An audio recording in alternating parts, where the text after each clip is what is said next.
I wasn't trying to uncover a secret that afternoon. I was just after the heavy coats that always vanish when the weather turns mean. Digging through the narrow hallway closet that pinches my elbows and smells like cedar and old wool. I shifted the lopsided suitcase, slid a crate of board games we never open, lifted the flattened box of grumpy Christmas lights, and found it a small black shoebox wedged so deep into the back corner. It looked like it wanted to learn the wall by heart. It wasn't dusty like everything else. That detail pricked me. I told myself it was probably photos we'd meant to scan and never did. But my pulse started counting itself anyway. I sat on the floor and lifted the lid. Inside, time had been arranged like jewelry Polaroids with soft white borders, a concert wristband the color of a bruised plum, a subway card from a city we don't live in, a tiny seashell, painted with a swipe of red nail polish, and at the very bottom, an envelope cream, slightly foxed at the edges, addressed in Emily's neat looping hand. Only the name wasn't mine. It was a single letter to J. I'm Mark. I'm not a J in any alphabet. The flap was tucked, not sealed. I hesitated long enough to pretend I was deciding, and then I opened it. The first line tilted the room. I don't know if I'll ever be brave enough to give you this. She wrote about a summer that felt like a lifted veil, about laughter that arrived like weather, about the way a man James looked at her as if her life were a map he already knew how to read. She used simple words for complicated things: alive, seen, wanted. Beneath them ran a current of fear, or the realization that intensity can hollow you out even as it dazzles. You made me feel like I wasn't sleepwalking, she wrote. You scared me because losing control felt like the truest version of me. Then, like a door closing softly, I chose safe. I chose stable. I hope one day you'll forgive me for wanting a future more than a fire. I read the letter twice without breathing. Then again with my breath like a stone. The dishwasher thrummed, the dog's collar chimed as he turned in his sleep. Our life ticked calmly in the next room, while this older, hidden life pressed its thumb into my sternum. My mind did the petty math everyone swears they're above. Was I the safe choice? The harbor she settled for after lightning? Had she ever, inches from me on a winter night, mouthed a name that wasn't mine? I put the letter back exactly as I'd found it, slid the box into the closet, like I was returning a borrowed voice, and for 3 days moved through our house like a polite guest. I emptied the trash, sent work emails, nodded to the neighbor in the driveway, and everything felt thin, as if the world had been printed on paper and taped to a wall. On the fourth night, the silence grew teeth.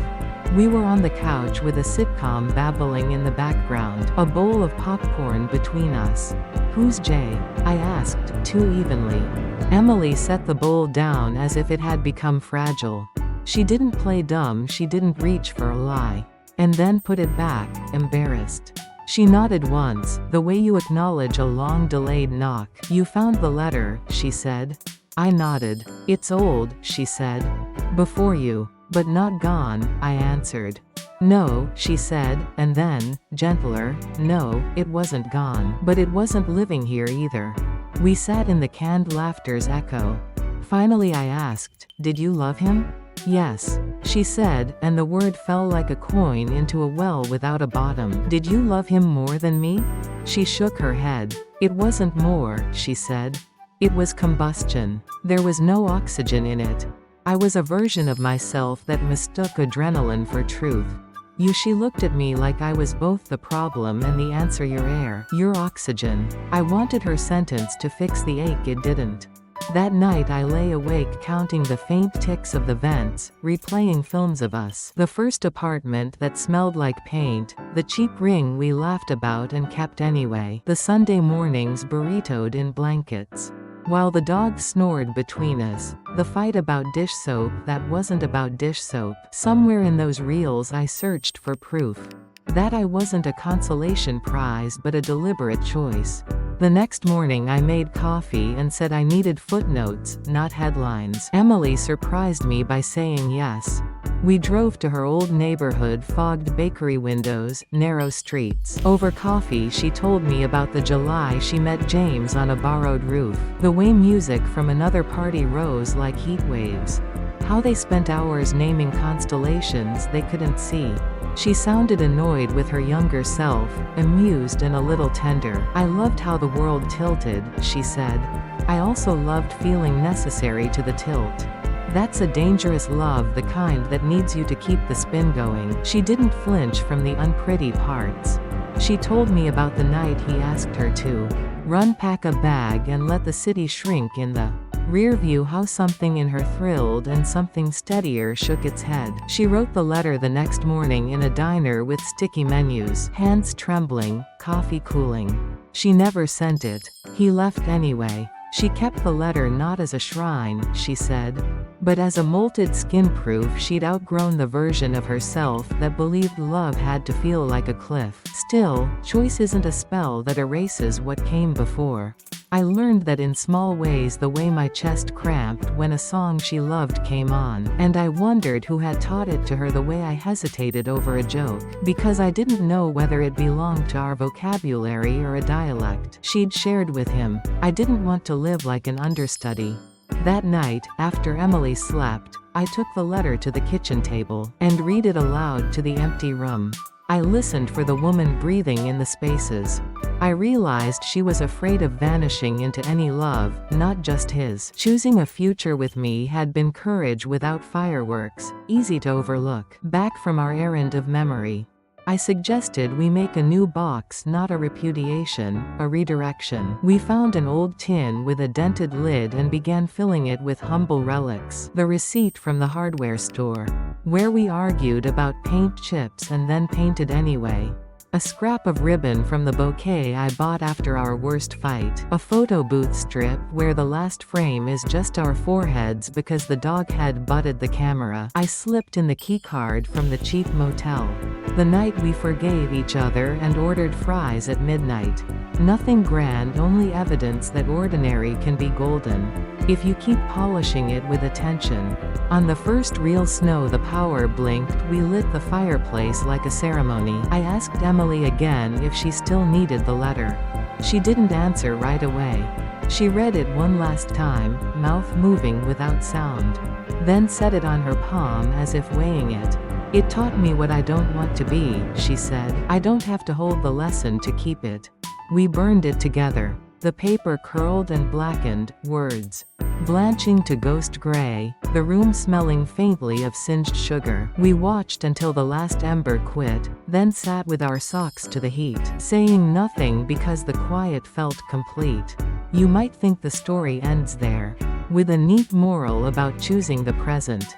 It didn't. The next week I still woke from dreams holding a name that wasn't mine. I still reached for Emily's hand and hesitated half an inch.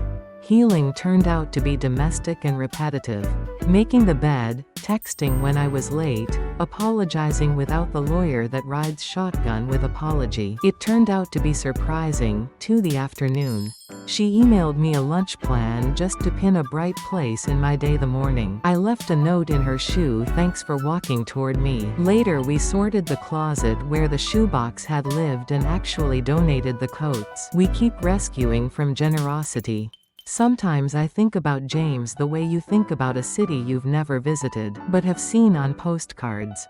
I wish him a life that doesn't require anyone else's to be smaller. That wish surprised me. It felt like a door opening in a house I thought I knew. The person I was when I first read the letter wanted a villain. The person I am now understands that ghosts don't make good enemies. They make better teachers if you let them pass through without giving them chairs. If you want a thesis, was I the safe choice? The second choice? I don't have one. I have the morning Emily leaned into the bathroom doorway with toothpaste on her lip and made me snort coffee. I have the night we ate cereal on the floor because the table was covered in half-assembled IKEA, and we were too stubborn to surrender. I have a fireplace that once held a letter and now just holds our feet. Sometimes, late, I open the closet for no reason.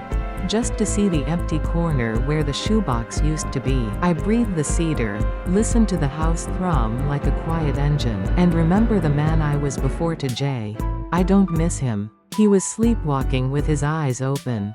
Now I'm awake, not cinematic, but the way a pilot is awake. After learning to read his instruments, I can feel turbulence and not assume I'm falling. I can see a letter and not assume it's a sentence. This winter the coats we kept fit. The dog still tries to climb into our laps. Emily still hums when she chops onions. The tin on the shelf is plain and steady. It will never be as dramatic as the shoebox, and that's the point. Love, it turns out, is archival work.